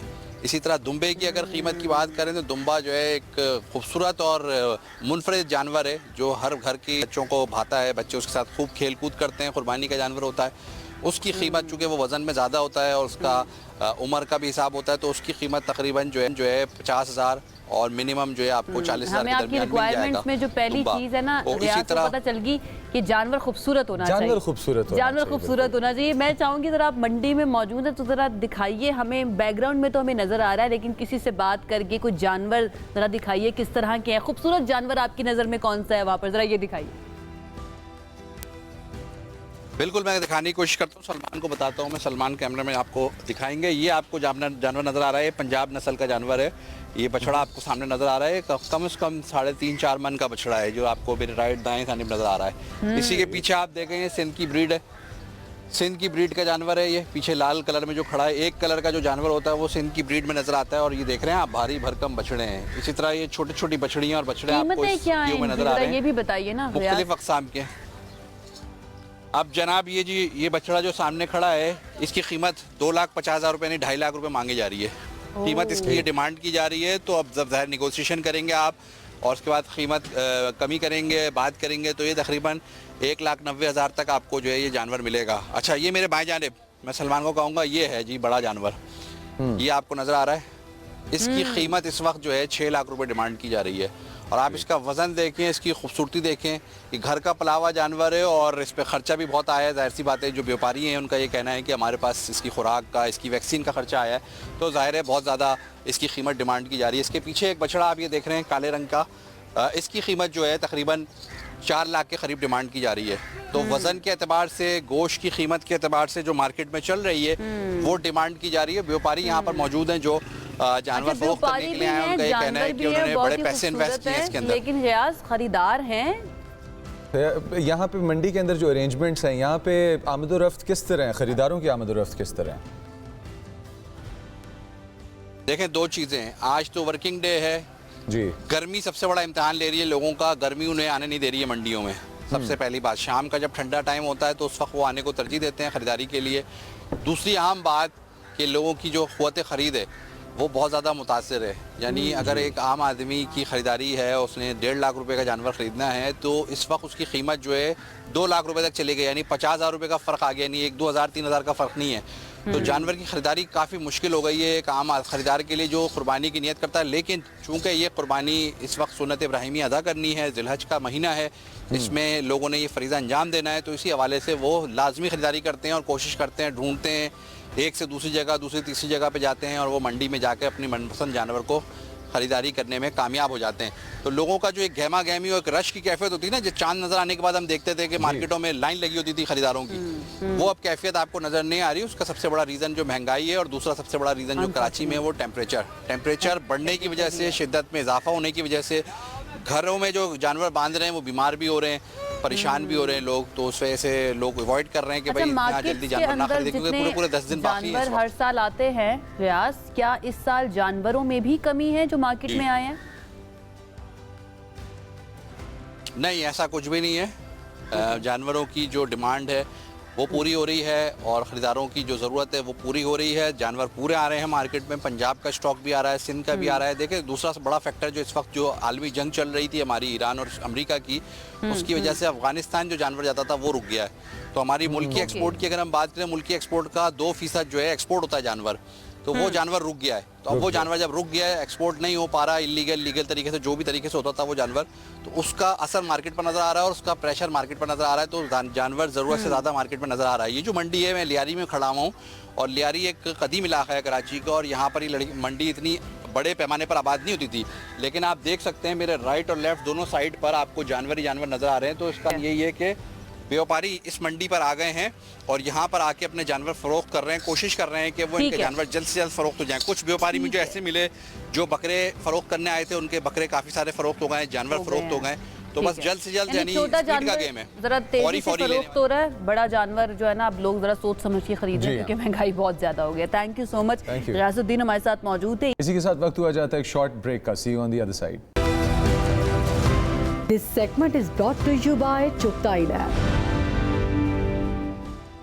वेलकम बैक टू सेहत से आगे, जो सेगमेंट आपकी सेहत के बारे में और आपके प्यारों की सेहत के बारे में। अब दुनिया भर में हमारे पास दिल के जो अमराज हैं और दिल की बीमारियां, इनमें सबसे आगे पेश आने वाली इमरजेंसी जो है उसको हम हार्ट अटैक कहते हैं। तेज़ी से बढ़ता जा रहा है और साउथ एशियन रीजन के अंदर Pakistan is one of the countries जो इससे बहुत ज़्यादा अफेक्टेड है। हर साल दिल की बीमारियों की वजह से तकरीबन 2.5 लाख अफराद मौत के मुंह में उतर जाते हैं। अब इसके रीज़न्स क्या हैं? तर्ज़ ज़िंदगी की तब्दीली शायद हमें बचा सकें इन चीज़ों से।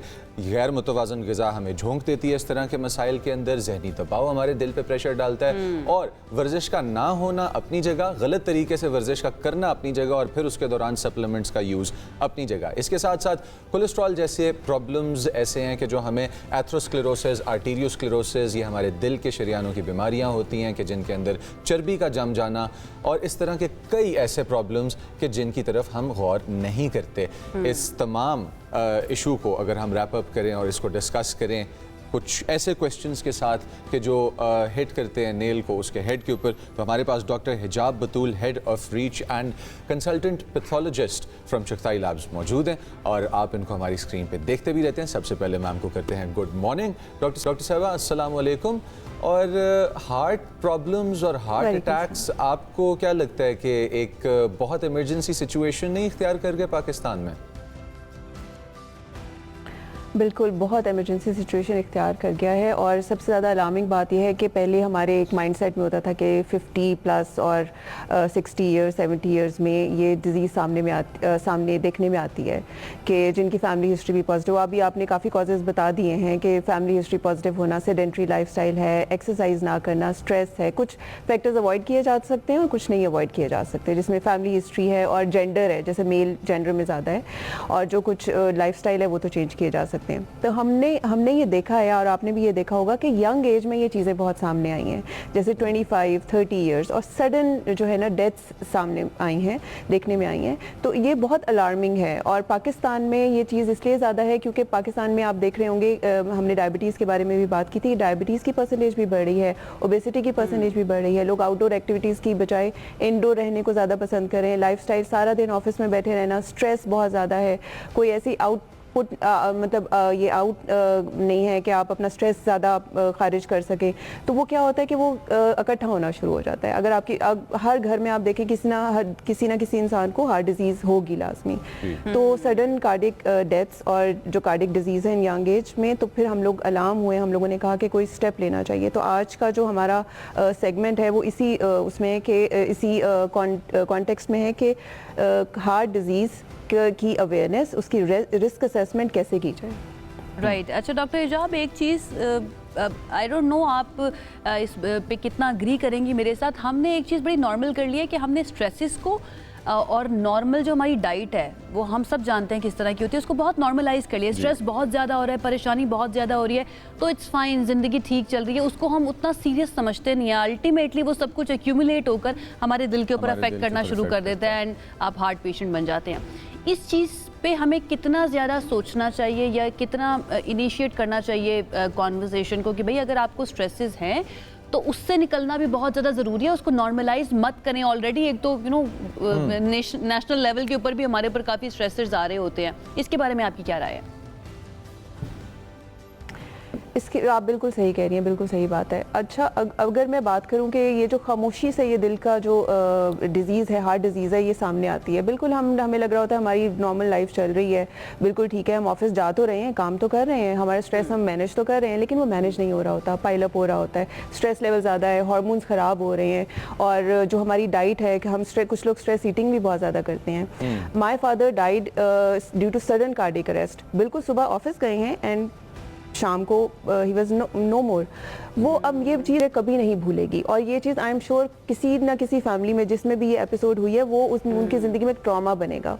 इस चीज़ को हम लोगों ने वो टारगेट करना है कि इस चीज़ से बचा कैसे जाए। ठीक है, हमें सबको पता है कि हमारी डाइट भी ख़राब है, स्ट्रेस भी है, अब क्या करें? करना ये है कि सिम्टम्स आने से पहले अपने आप को स्क्रीन करना है। मैं बिल्कुल ठीक हूँ, आप भी बिल्कुल ठीक हैं, सब लोग अपना काम कर रहे हैं, तो हमने क्या करना है कि अपना एक रेगुलर एक जर्नल सा स्क्रीनिंग करा लेनी है। जो आज कुछ चीज़ें मैं बताना चाहती हूँ कि जो कि शायद आम इतना ज़्यादा हम लोग डिस्कस नहीं करते। अक्सर तो हम लोगों को ये पता होता है कि जी फास्टिंग लिपिड प्रोफाइल करवा लें, या कोलेस्ट्रॉल का बार बार देखने में आया कि जी कोलेस्ट्रॉल हाई हो गया हो जी खराबी हो गई। ऐसी बात नहीं है। बहुत ज़्यादा चीज़ें हैं जो कि हार्ट डिजीज़ रिस्क असेसमेंट में ज़रूरी होती हैं। एक तो बड़े बड़े कैलकुलेटर्स हैं, इंटरनेशनल हैं, उसके लिए कार्डियोलॉजिस्ट के पास जाने की ज़रूरत है। अगर आप ये चाहते हैं कि आप अभी फॉर एग्जांपल आप अपनी जॉब से उठे, आपने एक सैंपल दिया, ब्लड सैंपल, और उससे आपकी हार्ट रिस्क असेसमेंट हो सकती है, उसके बारे में मैं आज बात करूंगी। कोलेस्ट्रॉल के बारे में एक मिथ है कि कोलेस्ट्रॉल तो है ही बुरा, हाई कोलेस्ट्रॉल बड़ी खराबी हो गई। ऐसी बात नहीं है। लिपिड प्रोफाइल का मकसद यही है कि कोलेस्ट्रॉल में गुड कोलेस्ट्रॉल भी है, अच्छे वाला, और बैड कोलेस्ट्रॉल भी है, बुरे वाला। कोलेस्ट्रॉल अगर अल्लाह ताला ने हमारी बॉडी में जो चीज़ बनाई है बगैर मकसद के नहीं बनाई। कोलेस्ट्रॉल हमारी बॉडी में सेल्स के उसमें भी स्ट्रक्चर में भी है, विटामिन में भी है, विटामिन डी बनाने में कोलेस्ट्रॉल का अहम रोल है, हार्मोन्स में है, तो कोलेस्ट्रॉल हमें चाहिए तो सही। तो अब हमने ये देखना है कि गुड कोलेस्ट्रॉल हमने ज़्यादा रखना है यानी कि लिमिट में, और बैड कोलेस्ट्रॉल को कम करना है। बैड कोलेस्ट्रॉल क्या होता है? बुरे वाला।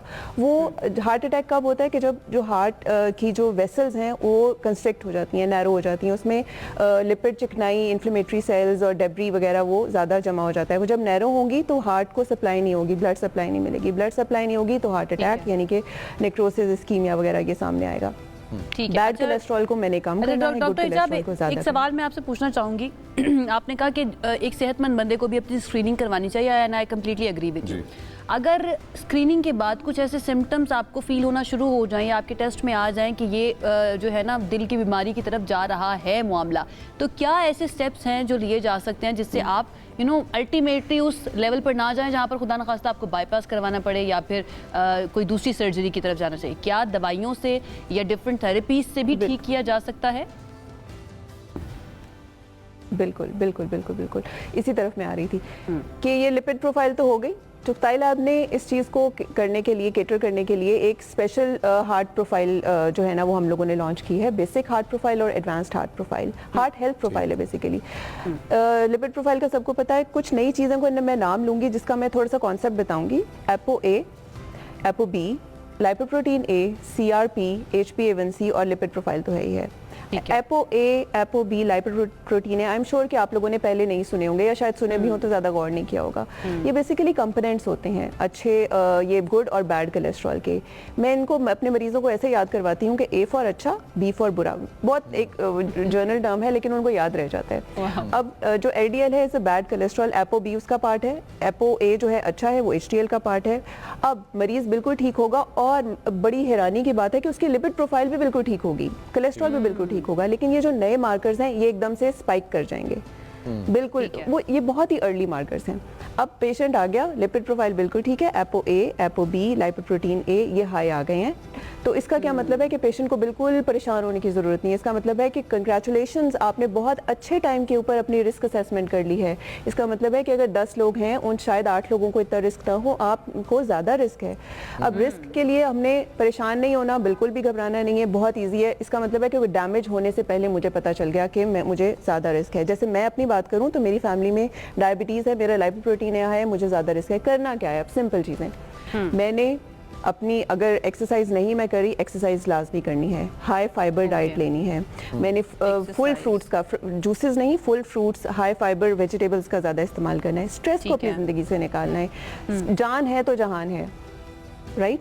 तो अगर कितना स्ट्रेस ले लेंगे, कितने हार्मोन्स खराब कर लेंगे। अगर आपकी ज़िंदगी में अगर इस तरह की चीज़ें हैं, आप अपने फ्रेंड्स के पास जाएं, आउटिंग करें और एक्सरसाइज करें, एक्सरसाइज के गेम्स खेलें, उससे आपके हैप्पी हार्मोन ज़्यादा होते हैं। डॉक्टर आप ये बताइए कि आप अपनी डाइट से निकाल क्या दें, एक्सक्लूड क्या कर दें जब आपको पता चल जाए कि हाँ मेरे दिल के अंदर थोड़ा सा मसला शुरू हो रहा है? तो आपने बताया कि आप एक्सरसाइज करें, हाई फाइबर डाइट लें, एक्सक्लूड क्या करना है? कौन सी चीज़ें जो बिल्कुल नहीं खानी है, जो पाए, निहारियाँ, ये सब छोड़ देना है? मेरे पास एक पेशेंट आया, उनको मैंने कहा जी निहारी नहीं खानी। उन्होंने कहा अच्छा वो चिकनाई के बगैर वाली निहारी खा सकते हैं? मैंने कहा जी अगर ऐसी इन्वेंशन हो गई है तो मुझे बता दें। तो जो चीज़ें हमें, आई थिंक कि हम लोग इतनी अवेयरनेस हो चुकी है, मैदा, चीनी, चिकनाई, फ्राइड आइटम्स जो है हमारी जो फिजी ड्रिंक्स हैं और जो जंक फूड है, पिज़्ज़ाज़ और ये वाली चीज़ों से इज्तनाब करना है। निहारियाँ नो, पराठास नो, कुछ लोगों की होल आपने व्हीट पूरी डिश बंद कर दी है हाई वैसे। Cholesterol, high carb, I think and highly processed diet, ये सारी चीज़ें जो ज़ुमरे में आती हैं हमें ख़त्म Yeah. कर देनी चाहिए। थैंक यू डॉक्टर साहिबा, आपने अपना टाइम, इतना इंपॉर्टेंट वक्त निकाला और आपने हमें ज्वाइन किया। Eight the same time Pakistan के एक बड़े बर्निंग इशू के बारे में आपने बात की कि लाखों लोग अपनी ज़िंदगी गंवा बैठते हैं टाइम पे स्क्रीनिंग ना करवा के। Thank you once Thank again. you, अच्छा, Dr. For our Jab. Viewers, आप लोगों ने होल फ्रूट्स का इस्तेमाल ज़रूर करना है अपनी डाइट के अंदर। अगर आप डायबिटिक नहीं है ऑफ कोर्स, और अपने कंसल्टेशन की कंसल्टेंट्स के साथ आपने इन चीज़ों को अपनी ज़िंदगी में रखना है। तरबूज आ गया है, तरबूज खाएं गर्मी के मौसम के Enjoy अंदर। आगे आम भी अच्छे वाले मीठे वाले आने वाले हैं। मैं तो आजकल तरबूज जो है ना वो मैंने अपना लंच बनाया हुआ है और जैसे जैसे मैं खा रही होती हूँ मैं सुभान अल्लाह मेरे मुंह से निकल रहा होता है, क्या चीज़ अल्लाह ताला ने बनाई है। एक ब्रेक की तरफ हमें जाना है, ब्रेक से वापस आएंगे तो एक और बहुत ही बर्निंग इशू जैसे कि मुजम्मिल ने कहा है उसको हमने डिस्कस करना है और वो हमारे मास्टर से रिलेटेड है कि ये एक तब्दीली जो आ रही है इसकी रीज़न क्या है। लेकिन एक ब्रेक के बाद हमारे साथ एक बहुत पर्टिनेंट शख्सियत भी मौजूद होंगी। Stay with us. जी वेलकम बैक वंस अगेन। और ब्रेक पर जाने से पहले जैसे हमने आपको बताया था एक बहुत ही बर्निंग इशू है हमारे मास्टर के अंदर, उसको हमने डिस्कस करना है कि ये तब्दीली अगर आ रही है तो क्यों आ रही है, क्या इसके पीछे बहुत ज़्यादा एक्सपोजर है, क्या इसके पीछे तालीम का ज़्यादा होना या कम होना है, या फिर इसके पीछे ख़वातीन का अपने हुकूक़ के बारे में ज़्यादा अवेयर होना है। इस्लामाबाद में खुला और तलाक के केसेस के अंदर तशवीशनाक हद तक इजाफा हो रहा है। फैमिली कोर्ट्स में रोज़ाना की बुनियाद पर 300 से ज़ायद केसेस दायर हो रहे हैं, जबकि खुला और नान नफ़क़ा के औसतन 38 केसेस फ़ी घंटा अदालतों का रुख कर रहे हैं पर आवर। अच्छा, और रवां साल खुला के केसेस की तादाद जो है वो 45,000 से तजावुज़ कर चुकी है और 45,000 का मतलब ये है कि हर माह तकरीबन 9,000 से ज़ायद केसेस हैं। 5 महीने पूरे नहीं हुए। बिल्कुल, अभी 5 महीने पूरे नहीं हुए कि जो आपको मिल रहे हैं कोर्ट्स में। और ये सिर्फ एक कानूनी मसला नहीं है बल्कि एक बड़ी संगीन समाजी बहरान की भी निशानदेही हो रही है यहाँ पे हमारे पास।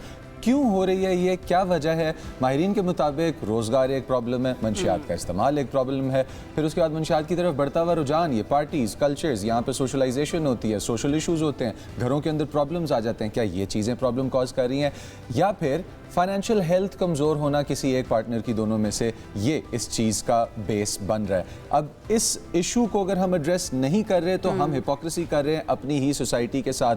कमज़ोर क्यों पड़ रहा है फैमिलीज़ का स्ट्रक्चर, घरों का स्ट्रक्चर, रिश्तों का स्ट्रक्चर? नौजवान नस्ल शादी की जिम्मेदारियों से क्यों भाग रहे हैं, या ज़हनी तौर पे किन दबाव का शिकार बन रहे हैं? इस सब को एड्रेस करने के लिए हमारे पास आलिया ज़रीन अब्बासी साहिबा, एडवोकेट हाई कोर्ट, मौजूद हैं। हम करेंगे इनसे बात इस इशू के बारे में। अस्सलाम वालेकुम मैम, कैसी हैं आप? अस्सलाम वालेकुम। It's a pleasure always being here. Pleasure जी।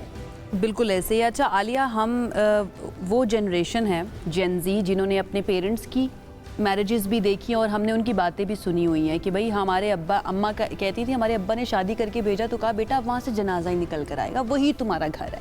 उसके बाद हमारी जनरेशन आई, हमारी जनरेशन के अंदर थोड़ी सी अवेयरनेस आई और जहाँ पर हमें थोड़ा जुल्म नज़र आया हमने आवाज़ उठाना शुरू की। अब हमसे जो अगली जनरेशन है वो तो कहते हैं कि इतनी सी भी इनकन्वीनियंस आ गई है ना तो ये हमारा राइट है, जो कि है, बट समटाइम्स एक्सप्लॉइट भी किया जाता है इस चीज़ को। What's your take? I believe that intolerance, आपको पता है मैं कुछ दिन पहले there was a client that came in, she dropped in and उन्होंने बोला कि उनको कंसल्टेशन चाहिए। हमारे माशरे में जब आप अब किसी से मशवरा मांगते हैं तो आपको तायीद चाहिए, ठीक है।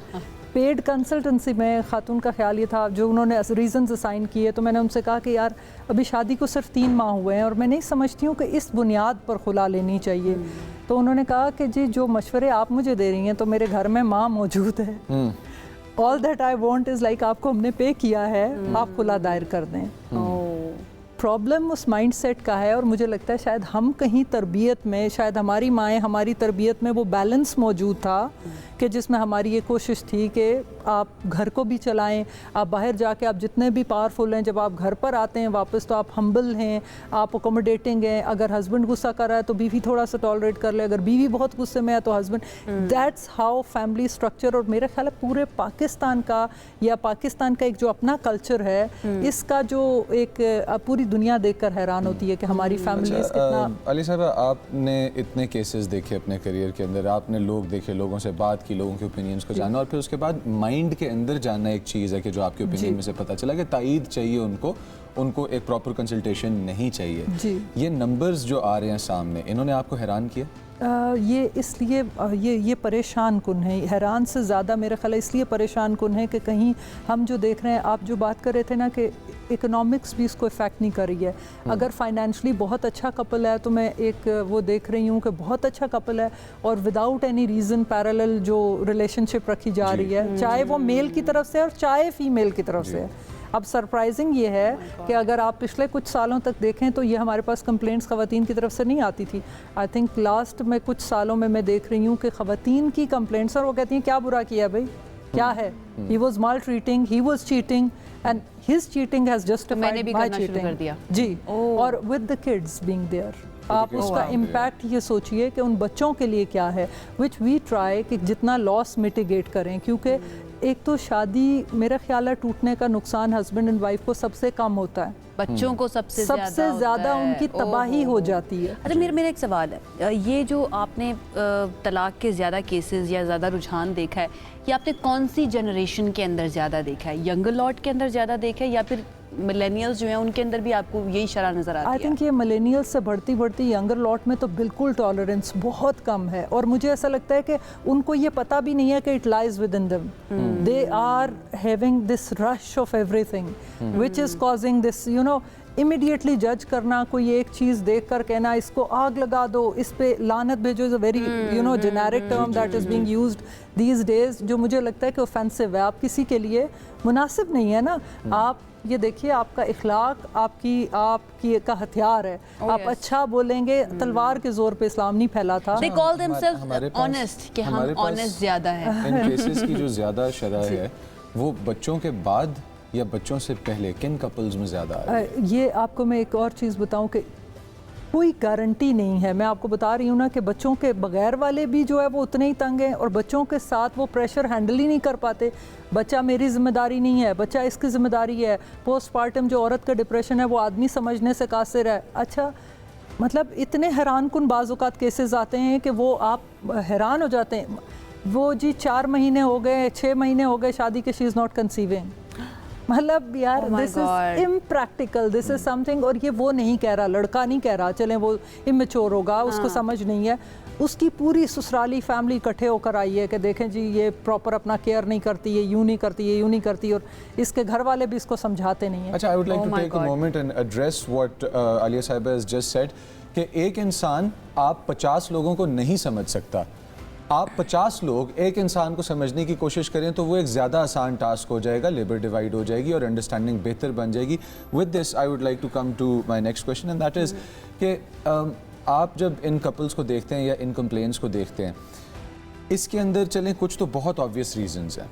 कपल के दरमियान कोई पैरेलल रिलेशनशिप या मर्द की साइड पे औरत की साइड पे चल रहा है, वो बात ईगो पे आ जाती है। फाइनेंशियल एस्पेक्ट है, उसमें घर के अंदर रंजिशें पैदा होनी शुरू हो जाती हैं। फिर उसके बाद डिमांड्स होती हैं financial. Working women face this the most, doctors, engineers, women working in the field, they face this the most कि तुम्हारी जिम्मेदारी फाइनेंशियल सपोर्ट भी है घर की, तुम्हारी जिम्मेदारी ये बच्चे पैदा करना भी है जो तुम कैरी कर रही हो अपने साथ, और फिर इनकी तरबियत करना भी और इनकी That is a lot for a single human being to handle. एक अकेला मर्द भी हैंडल नहीं कर सकता वो सब कुछ। ठीक, हम लोग क्या देख रहे हैं कि हमारे पास ये इश्यूज पहली नस्लों में भी मौजूद थे जी, लेकिन अब आवाज़ उठाना अपनी जगह, लेकिन सोसाइटी के सोशल फैब्रिक में जो फ्रिक्शन बर्दाश्त करने की कुव्वत है, क्या उसके अंदर हमें कमी नज़र आ रही है? इस कमी की वजह क्या बन रही है? मुज़म्मिल, एक चीज़ जो मैं समझती हूँ, हमसे पहले की जनरेशन्स में माएँ घरों पर सिर्फ जो है वो केटर करती थी बुनियादी ज़रूरतों को, बच्चे पैदा कर लिए, घर का काम काज किया। मैं ये नहीं कहती कि वो काम नहीं है, वो बिल्कुल काम है।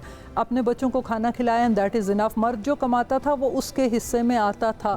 कहीं जो वो डेफिशिएंसी थी ना, उससे वो ड्रीम, वो ख्वाब तैयार हुआ है जो ये आपके सामने, जो मैं आपके सामने हूँ कि नहीं, फाइनेंशियल इंडिपेंडेंस होनी चाहिए। अब अलमिया क्या हुआ, अलमिया वहाँ पर हुआ जब वो खातून जो है वो अब फील्ड में भी काम कर रही है, वो घर आकर भी डबल वही काम कर रही है जो उसकी माँ कर रही थी, यानी वो घर का चूल्हा चौखा भी कर रही है, वो बच्चे भी पैदा कर रही है, वो बच्चे पाल भी रही है, and at the end of the day भाई तुमने किया क्या है, तुम तो सारा दिन दफ्तर में होती हो। दैट आई थिंक वो एक लेवल आता है जहाँ पर वो औरत कहती है कि बस अगर यही टॉर्चर शादी है तो ये तो बच्चे तो मैंने कर लिए। अच्छा, और बहुत सारे सवाल सॉरी आयशा, एक जो चीज़ आजकल बड़ी आम है वो कहती है बच्चा पैदा कर लिया ना, लात मारो इसको साइड में करो बंदे को, मतलब रिलेशनशिप में बच्चा कर लिया ना तो अभी हमें ये नहीं चाहिए, ठीक है, इसका क्या करना है, जब फाइनेंस मैंने पैसा कमाना है तो किसके लिए मैं इस आदमी को। अच्छा, ह्यूमन साइकोलॉजी को आप देखें ना, स्पेशली ख़वातीन की, तो बहुत सारे सवालात खड़े हो जाते हैं जो बहुत कंट्रोवर्शियल भी हो सकते हैं। अगर मैं यहाँ पर करना शुरू कर दूँ कि ख़वातीन की अपनी मर्ज़ी से वो काम करती हैं,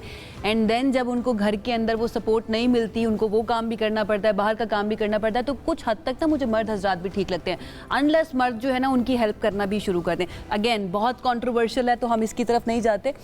अब ये बताइए कि इस जितने केसेस दायर हो रहे हैं उनमें से कितने जो है ना वो सक्सेसफुली डिवोर्स्ड हो जाते हैं या ग्रांट कर देती है अदालत उनको? आई थिंक पहले तो ये प्रोसेस बहुत ही कॉम्प्लिकेटेड होता था, लेकिन अब खुला तो आपने आकर कह दिया, खुला खातून का राइट है, shall be granted forthwith के अल्फाज के साथ है।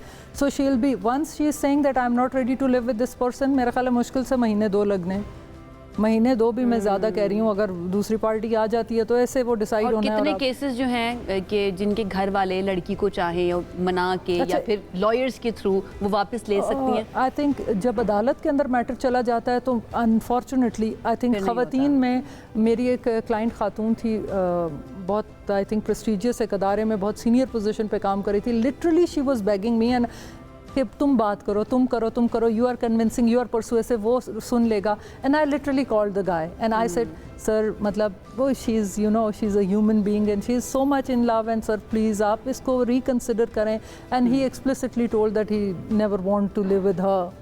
ठीक है, सही है, खत्म जी। ओके, आप ये जो रिकन्सिलिएशन के प्रोसेस में हमारी अदालतों का भी बहुत अच्छा वो है कि वो पूरी कोशिश करते हैं कि अगर दोनों पार्टीज़ में ज़रा सी भी सूरत हाल नज़र आएगी कि कोई पैचअप करने की, आई थिंक बाज़ औक़ात लॉयर्स भी बहुत कोशिश करते हैं। जैसे अगर हमें ये समझ में आ जाए कि रिकन्सिलिएशन हो सकती है, या अगर समझ में आ जाए कि जो इशू वो बता रही हैं वो इतना बड़ा नहीं है, तो हम उनको कहते हैं कि we are not interested in filing case, absolutely not. आपको हम कंसल्टेशन फ्री ऑफ कॉस्ट देने को तैयार हैं, प्लीज़ इसको रिकन्सिडर करें हमें आपसे। लेकिन बाज़ औक़ात मैंने आपको बताया कि एक आध एक्सपीरियंस हमारा ऐसा हुआ कि उसमें उन्होंने कहा कि आप लॉयर हैं, आपका ये काम नहीं है, आप हमें मत बताइए कि हमने क्या करना है, हम डिसाइड करके घर से आए हैं, और राइट आफ्टर 3 मंथ्स उन्होंने जो है वो खुला ले ली। द थिंग इज़ कि सबकी रियलिटी बड़ी मुख्तलिफ है, सबको पता है कि वो क्या झेल रहे हैं घर के अंदर या वो क्या चाहते हैं अपनी ज़िंदगी के अंदर। वंस एक इंसान डिसाइड कर ले कि उसने एक इंसान के साथ रहना है या नहीं रहना, तो फिर आई थिंक आप फिर नहीं उसके लिए कुछ भी कर सकते, उसको समझा भी नहीं सकते, उसके घर वाले भी उसको नहीं समझा सकते। ऐसे कुछ केसेस सब ने अपनी ज़िंदगियों में देखे होंगे, मैंने भी। इसके बरक्स एक बात मैं सब लोगों को हमेशा कहती हूँ आयशा, कि अगर आप ये आपने अंडरटेक कर लिया है ना कि मैंने जिम्मेदारी ली है और मैंने इस बंदे के साथ निभानी है, तो वो चाहे औरत है या मर्द है, रिश्ता दोनों की नीयत से, जब आपकी नीयत पहले दिन ये होती है ना कि नहीं ये चूँकि फाइनेंशली इससे ये पैसे निकालो, ये कर, अल्टीमेटली सब कुछ आपके पास आना है। अल्टीमेटली दोनों को, यानी आप दोनों रह जाएंगे, बच्चे भी आहिस्ता आहिस्ता वो यंग सीगल्स की तरह अपनी उड़ान उड़ जाएंगे। So try to comprehend the real nature, ये अपने अंदर इम्पेशंस खत्म करें थोड़ा सा। मुझे लगता है कि रिश्ते को टाइम दीजिए। हम पहले ये करते थे, बड़े बुजुर्ग भी, अब ये बड़े बुजुर्गों में भी इंतशार है, चूँकि हमारे और उनके दरमियान मोबाइल हायल हो गया, ऐसे ही हमारा ज़्यादा टाइम जो है वो हम अपने सेल्स को देने लगे, वो टाइम जो हम अपने पहले बड़ों को देते थे। ये मत शुरू करें, बहुत लंबा हमारा सेगमेंट हो जाएगा, इसके ऊपर हमारे भी बहुत ज़्यादा जो है ना मसले मसाइल हैं जो हम डिस्कस करते रहते हैं। But Alia, thank you so much हमें ज्वाइन करने के लिए। जनाब, एक ब्रेक की तरफ हमें जाना है, ब्रेक से वापस आएंगे तो मज़ीद बात करेंगे। Stay with us. जी एक दफ़ा फिर जिस तरह से हम इस सेगमेंट को पहले कर चुके हैं और जिस तरह से हम लोगों ने करना है और जिस तरह से हम करते रहेंगे वो होगा हमारी इस प्यारी ईद के बारे में। और ईद उल अज़हा करीब आते ही मुल्क भर में मुख्तलिफ शहरों के अंदर मवेशी मंडियाँ सज चुकी हैं, जहाँ व्यापारी खूबसूरत और सेहतमंद और प्यारे प्यारे जानवर लेके आ गए हैं। महंगाई और अखराजात जो हैं वो उसमें बहुत ज़्यादा इजाफा हो चुका है। जानवरों की कीमतें, ट्रैवल कॉस्ट, तो काफ़ी कुछ ऐसा है कि जिसने ख़रीदारी को नामुमकिन होने के करीब बना दिया कुछ तबकात के लिए, एट द सेम टाइम मुश्किल बना दिया कुछ तबकात के लिए। और जिस तरह से हमें रिपोर्ट्स मिलती चली जा रही हैं कि अगर आपने कोई बछड़ा या बछड़ी डिसेंट साइज़ की लेनी है तो 2 लाख से ऊपर का बजट रख के जाइएगा आप। एटलीस्ट कराची की सिचुएशन हमने आपको बता दी थी। लाहौर से तला सईद हमें ज्वाइन कर रहे हैं। लाहौर की मंडियों के अंदर इस वक्त क्या प्राइस चल रहे हैं, खरीदार हैं या नहीं, उनकी तरफ चलते हैं, उनसे जानते हैं। तलहा बताइएगा। जी बिल्कुल, बकरा ईद करीब आते ही मवेशी मंडियों की रौनकें बहाल हो गई हैं। लाहौर में 6 मुकामात के ऊपर मवेशी मंडियां कायम की गई हैं। शाहपुर कांजरा के अंदर एक लाहौर की मुस्तकिल मंडी है जो कि सारा साल सजी रहती है। ताहम इसके अलावा 5 दीगर पॉइंट्स के ऊपर ये आर्जी मंडियां कायम की गई हैं, जिनमें ये सगियां मंडी जहां पर मैं अभी इस वक्त मौजूद हूँ 25 एकड़ के ऊपर ये मंडी कायम की गई है। इसी तरह से सगियां के साथ साथ वागा के इलाके के अंदर भी स्पोर्ट्स कम्प्लेक्स के अंदर 50 एकड़ के ऊपर मंडी कायम की गई है, जबकि बरकी रोड के इलाके के अंदर 20 एकड़ के ऊपर, LDA सिटी के इलाके के अंदर 65 एकड़ के ऊपर, रायवेंड सिटी के अंदर 25 एकड़ के ऊपर जो है वो ये मंडियां कायम की गई हैं। जो कैटल मार्केट इंतजामिया है उनके मुताबिक ये तमाम की तमाम मंडियों के अंदर इंतजामात सारे मुकम्मल कर दिए गए हैं। ताहम यहाँ पर जो व्यापारी हैं उनका शिकवा है कि इस दफ़ा यहाँ पर टैक्सेस जो है उनकी शरह बढ़ा दी गई है। जो पर्ची यहाँ पर जानवरों के दाखिल होने की ली जाती है, पहले 1000 रुपया फी जानवर जो है वो एक खरीदार को देनी होती थी, तो अब अगर खरीदार कोई जानवर यहाँ से खरीद कर बाहर जाना है तो वो 1700 रुपये अदा करता है। इसीलिए इसी तरह से व्यापारी जो है पहले वो पर्ची फीस जो है वो एक जानवर की 500 रुपये अदा करते थे,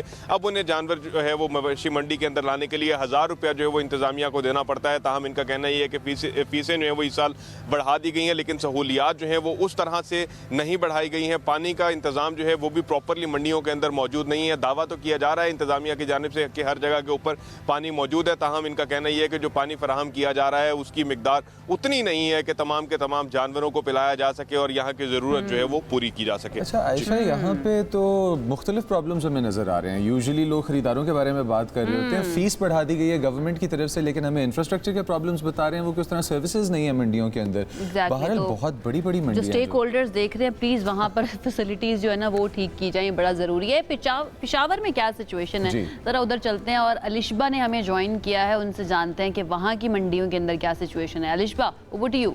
जी बिल्कुल, ईद कुर्बा के लिए पेशावर में भी मंडियाँ सज गई है और अमूमन 5 बड़ी मंडियाँ पेशावर में ईद कुर्बा के मौके पर लगाई जाती है। इस वक्त मैं सबसे बड़ी मंडी रिंग रोड मंडी में मौजूद हूँ, जहाँ जानवरों की आमद जो है वो दूर दराज इलाकों से शुरू हो गई है। इस मंडी में ज़्यादातर जानवर जो है वो लाहौर, मुल्तान और दीगर इलाकों से लाए गए हैं, लेकिन कीमतें जो है वो काफ़ी ज़्यादा है। रवां साल की कीमतों के बारे में बताऊँ तो 3 लाख से जानवर शुरू होकर 25 लाख तक जो है वो फ़ी जानवर की कीमत है। और यहाँ व्यापारियों से हमारी बात हुई तो उनका यही कहना है कि एक तरफ तो जानवर जो है वो हर साल उनकी कीमतों में इजाफा होता है क्योंकि ख़र्चा ज़्यादा है, दूसरी जानिब पेट्रोल और डीज़ल की कीमतें ज़्यादा है, तो किराया ज़्यादा होने की वजह से भी जानवर की कीमतों पर बोझ पड़ता है। शहरियों की तो यही तलाश होती है कि वो आखिरी दिन तक जो है वो कुर्बानी के लिए अच्छा से अच्छा और मुनासिब कीमत में जानवर ख़रीद सके। वो शौकीन जो कुर्बानी के जानवर का ख्याल रखना चाहते हैं तो वो अभी से जानवर ख़रीद रहे, जबकि कुछ जो है ये प्रेफर करते हैं कि ईद से 2-3 दिन पहले जानवर ख़रीद ले और